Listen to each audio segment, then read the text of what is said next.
السلام علیکم دوستو، کیسے ہیں آپ سب؟ میں زبینہ فیاض ایک بار پھر آپ کے ساتھ میں شروع کر رہی ہوں عشق تماشا پارٹ 4۔ دخان عروح کے جذبات سے بخوبی واقف تھا۔ جہاں عروح دل کے ہاتھوں بے بس تھی، وہیں دخان بھی دل کے ہاتھوں ہی مجبور تھا۔ یہ دل تو وہ بہت پہلے ہی کسی کو دے چکا تھا، دل تو لگا چکا تھا، وہ اب بس دل لگی کرتا تھا۔ لیکن عروح کی محبت پر اسے فخر بھی تھا، مگر وہ اس کے لیے کچھ کر بھی نہیں سکتا تھا۔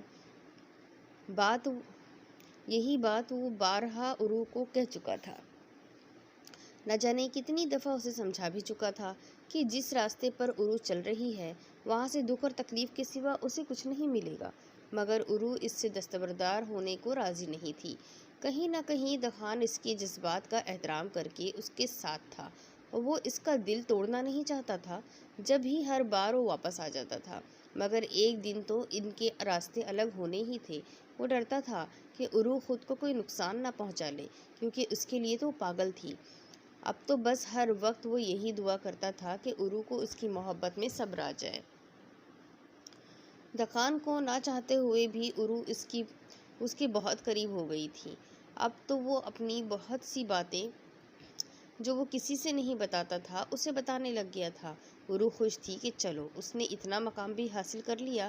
دخان کے دل میں اب تو یہی بہت تھا اس کے لیے۔ دخان کی شادی کے دن قریب آ رہے تھے اور بالآخر اس کی شادی کی تاریخ بھی طے ہو گئی تھی۔ وہ عروح کو بتانا چاہتا تھا، مگر پتہ نہیں کیوں اس کا دل اتنی ہمت نہیں کر پا رہا تھا۔ وہ اپنے دل کی کیفیت کو سمجھنے سے خود بھی قاصر تھا۔ بہرحال اس نے خود کو یہ تسلی دی تھی کہ عروح کو یہ سن کر دکھ ہوگا، اسی وجہ سے اس کو گلٹ ہو رہا ہے، لیکن یہ بات اسے بتانی بھی تھی۔ بالآخر اس نے عروح کو کال کر لی۔ السلام علیکم، عروح نے کال اٹھا کر کہا۔ وعلیکم السلام، کیسی ہو؟ دخان نے سلام کا جواب دیتے ہوئے تمہید باندھی۔ میں ٹھیک ہوں، آپ کیسے ہیں؟ عروح نے بھی جواباً حال پوچھا۔ میں بھی ٹھیک ہوں، اور بتاؤ کیا ہو رہا ہے؟ دخان نے کہا۔ کچھ خاص نہیں، بس آرام کر رہی تھی۔ آپ کہاں ہیں اور کیا کر رہے ہیں؟ میں بس نیچے دوستوں کے ساتھ تھا، اب بس گھر جاؤں گا، کل جانا بھی ہے نا کام سے، دخان نے جواب دیا۔ اچھا، کہاں جائیں گے آپ؟ عروح نے پوچھا۔ وہ یار عالیان بھائی کے سسرال میں جانا ہے مما کو لے کر، دخان نے بتایا۔ کیوں، خیریت؟ عروح کو تجسس ہوا۔ وہ ہاں، کارڈ دینا ہے نا اس لیے، دخان نے جواب دیا۔ کارڈ؟ کس چیز کا کارڈ؟ عروح کا دل ڈوب کر ابھرا۔ اندیشے ستانے لگے کہ کہیں وہ وقت آ تو نہیں گیا جس کے آنے سے وہ ڈرتی ہے۔ وہ یار، میری شادی کی تاریخ طے ہو گئی ہے نا، تو میری شادی کا کارڈ دینے جائیں گے، دخان نے انکشاف کیا۔ عروح پر یہ خبر کسی بم کی طرح پھٹی تھی۔ کیا کہا آپ نے؟ واپس بتائیے، عروح نے تصدیق کرنی چاہی کہ مبادا اس نے کہیں کچھ غلط تو نہیں سن لیا۔ میں نے کہا کہ میری شادی ہو رہی ہے، اسی کا کارڈ دینے جانا ہے، دخان نے دہرایا۔ ہاں، کہاں، کب؟ عروح خاموش ہو گئی۔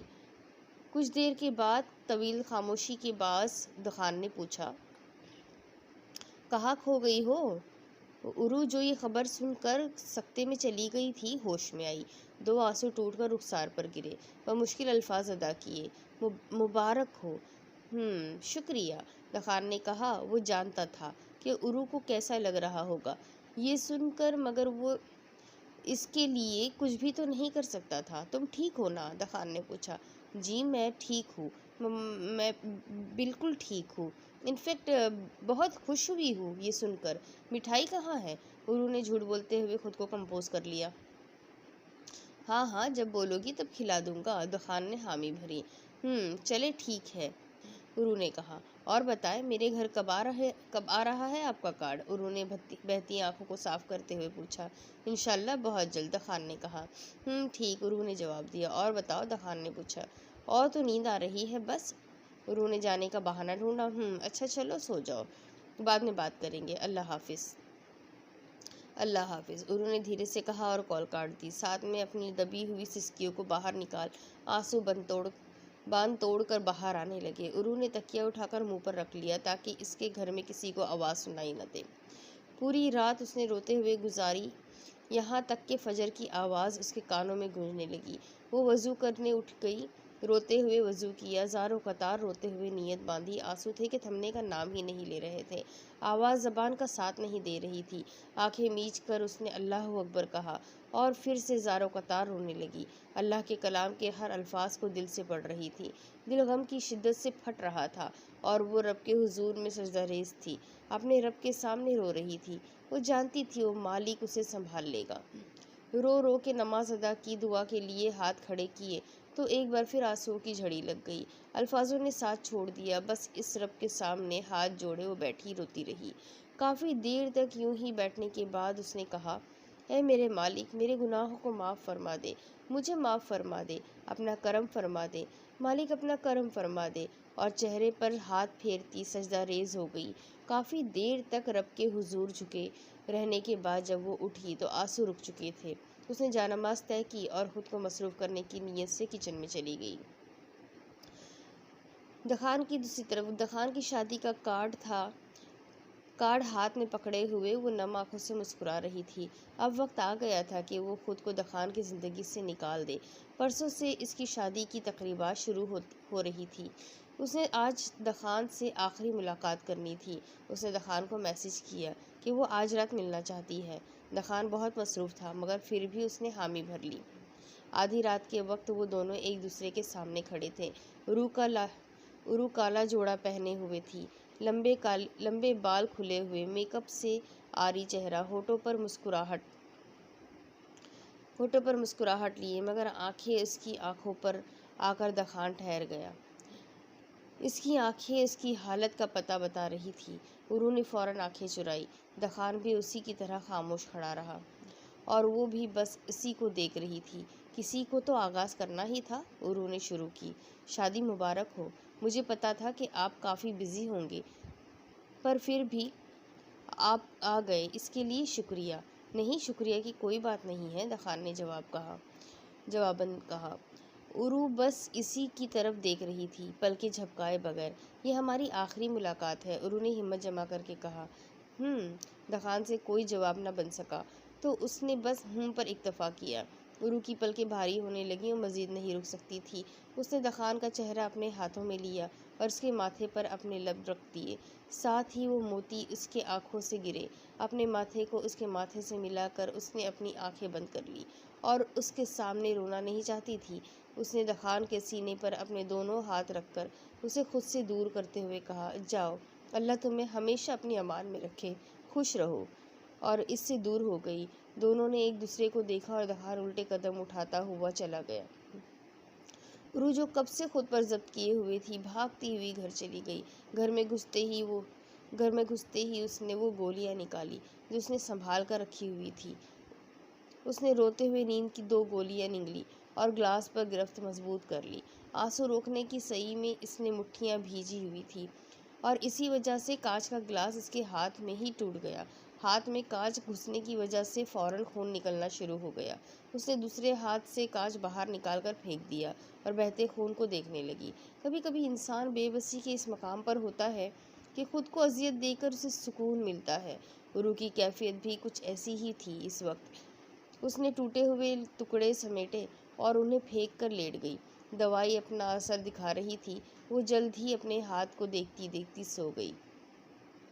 صبح جب اس کی آنکھ کھلی تو سر میں شدید درد ہو رہا تھا، مگر اسے پرواہ کب تھی، اب تو اسے عادت ہو گئی تھی اس کی وہ تلخی سی مسکراہٹ۔ پھر اس نے تلخی سے مسکرا دیا۔ گزرتے گزرتے دخان کی شادی کا دن بھی آ پہنچا۔ دخان کے لیے یہ دن جتنی جلدی گزرے تھے، عروق کے لیے اتنے ہی قیامت بن کر رینگتے ہوئے گزرے تھے۔ دماغی حالت تو اس کی پتہ نہیں پچھلے کتنے دنوں سے خراب تھی، مگر یہ دن تو اس نے روتے ہوئے گزارا تھا۔ رات کو بھی جلدی ہی اس نے نیند کی گولیاں کھا لی تھی، مگر آج تو وہ بھی اپنا اثر نہیں دکھا رہی تھی۔ اس نے جتنی بھی بچی ہوئی گولیاں تھیں سب کھا لی تھی، مگر نتیجے میں وہ اپنے ہوش نہیں کھو پا رہی تھی۔ باہر سے آتے ہنگامے کی آواز اس کے اعصاب پر سوار ہو رہی تھی۔ وہ اپنے بال نوچتے ہوئے آنکھیں میچے اس آواز سے چھٹکارا چاہتی تھی، مگر کوشش فضول تھی۔ اس نے گھر کے سارے دروازے کھڑکیاں بند کر دی، اپنے کانوں پر ہاتھ رکھے وہ بس روئے جا رہی تھی۔ بالآخر بارات جا چکی تھی۔ اس نے اپنے کانوں سے ہاتھ ہٹایا تو اپنے لبوں پر رکھ لیا۔ وہ چیخنا چاہتی تھی، چلانا چاہتی تھی، ہر چیز کو تہس نہس کر دینا چاہتی تھی۔ اس کے سر میں انتہائی شدت کا درد ہو رہا تھا، مگر وہ روئے جا رہی تھی۔ پورے کمرے کا اس نے برا حال کر رکھا تھا۔ وہ اٹھ کر دیوار کے پاس گئی اور اس پر مکے مارنے لگی۔ اس وقت وہ ہوش سے بیگانہ تھی، ہاتھ سے خون بہنا شروع ہو گیا تھا، مگر اسے پرواہ نہیں تھی۔ وہ پھر سے منہ پر ہاتھ رکھ کر رونے لگی۔ اس کی آنکھوں کے سامنے اندھیرا چھا رہا تھا اور دماغ سن ہو رہا تھا۔ اس نے دونوں ہاتھوں سے سر کو تھاما اور آنکھیں بند کر کے کھولی، مگر کوشش بیکار تھی۔ اس نے اٹھنے کی کوشش کی، مگر لڑکھڑا کر گر گئی۔ اس کی آنکھیں بند ہو رہی تھی، ہر طرف تاریکی پھیلی رہی تھی۔ وہ ہوش کھو چکی تھی، اس کی آنکھیں بند ہو گئی تھی۔ اتنا بھی خوشگوار نہیں یہ چمن محبت، جسم کا نچوڑ کر پی گئی یہ محبت۔ عروع کی حالت سے اس کی ماما بخوبی واقف تھی، مگر وہ اس کے لیے کچھ بھی نہیں کر سکتی تھی۔ وہ بھی بے بسی کی انتہا پر تھی۔ عروع نے خود کو ہی نہیں، اپنے گھر والوں کو بھی اذیت میں ڈالا ہوا تھا۔ کب سے وہ کمرہ بند کر کے پڑی ہوئی تھی۔ آدھی رات کو جب انہیں لگا کہ وہ سو گئی ہوگی تو انہوں نے اس کے کمرے میں جانے کا سوچا، مگر دروازہ اندر سے لاک تھا۔ انہوں نے سوچا کھڑکی سے جھانک کر دیکھے۔ جب انہوں نے کھڑکی کھولی تو 2 منٹ کے لیے کمرے کا حال دیکھ کر ان کا دماغ سن ہو گیا۔ کمرے کی ابتر حالت عروع کی حالت کا بخوبی اندازہ دے رہی تھی۔ وہ کھڑکی پھلانگ کر اندر آ گئی، عروع کے پاس آ کر اس کے سر پر ہاتھ پھیرا، مگر اسے کچھ محسوس ہی نہیں ہوا۔ اس کا یہ حال دیکھ کر ان کے دل کو کسی نے مٹھی میں لے کر بھینچا تھا۔ وہ ان کی واحد اولاد تھی جس سے وہ بہت محبت بھی کرتی تھی۔ انہوں نے اسے اٹھانا چاہا۔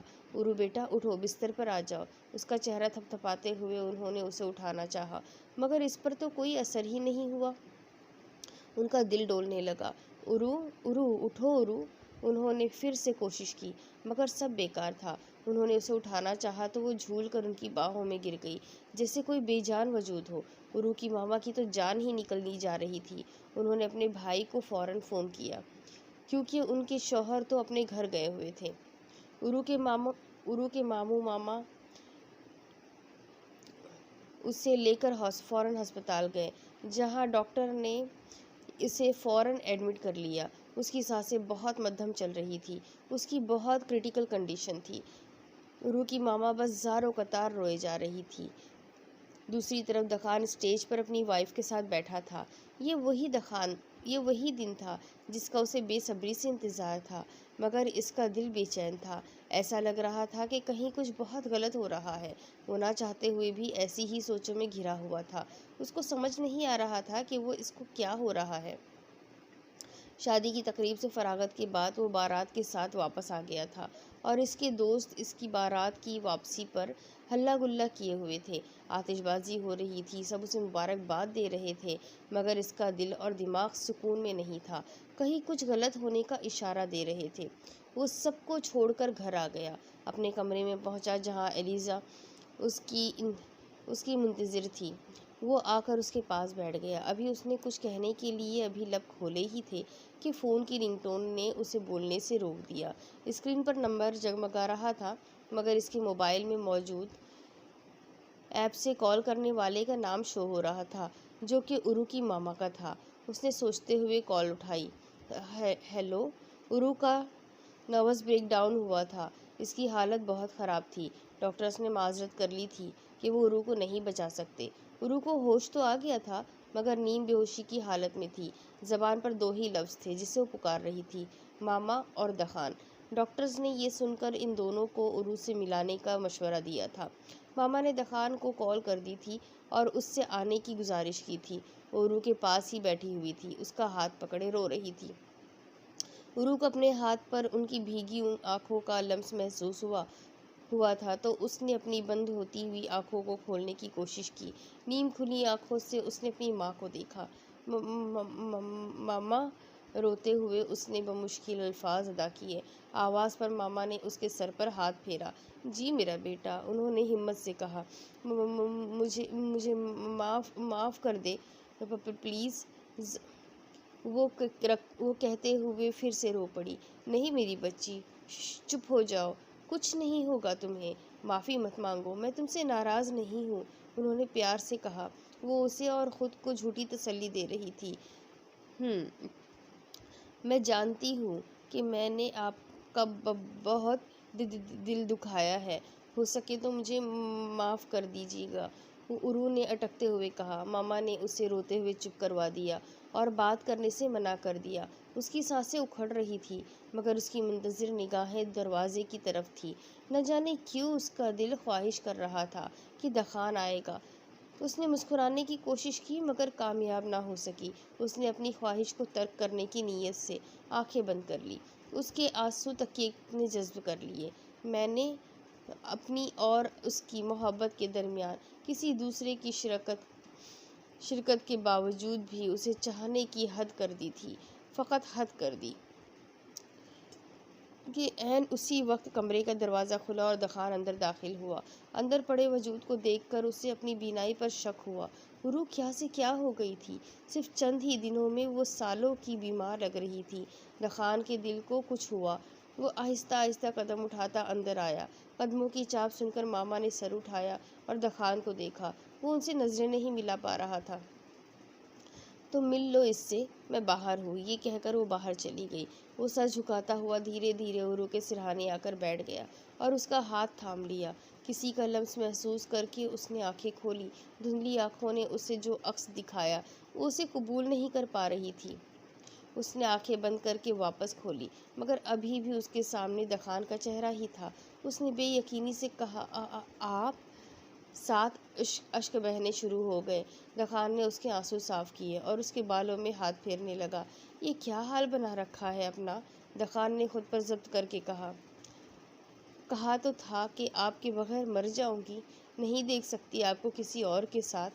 اس نے رک رک کر ٹوٹے جملوں سے کہا، خبردار جو ایسا کہا، اللہ تمہیں لمبی زندگی دے، دخان نے کہا۔ ارو زبردستی مسکرائی، اسے دکھائی نہیں دے رہا تھا، آنکھوں کے سامنے اندھیرا چھا رہا تھا، کان سننے سے انکاری ہو رہے تھے، دم گھٹ رہا تھا۔ اس نے دخان کو اپنے پاس بلایا۔ ماما کو بلا دو، اس نے کہا۔ وہ جانے ہی لگا تھا کہ ارو نے اس کا ہاتھ تھام لیا۔ وہ رکا، اس کے قریب آیا۔ دخان نے کہا۔ دخان، ارو نے اسے پکارا۔ ہاں کہو، دخان نے جواب دیا۔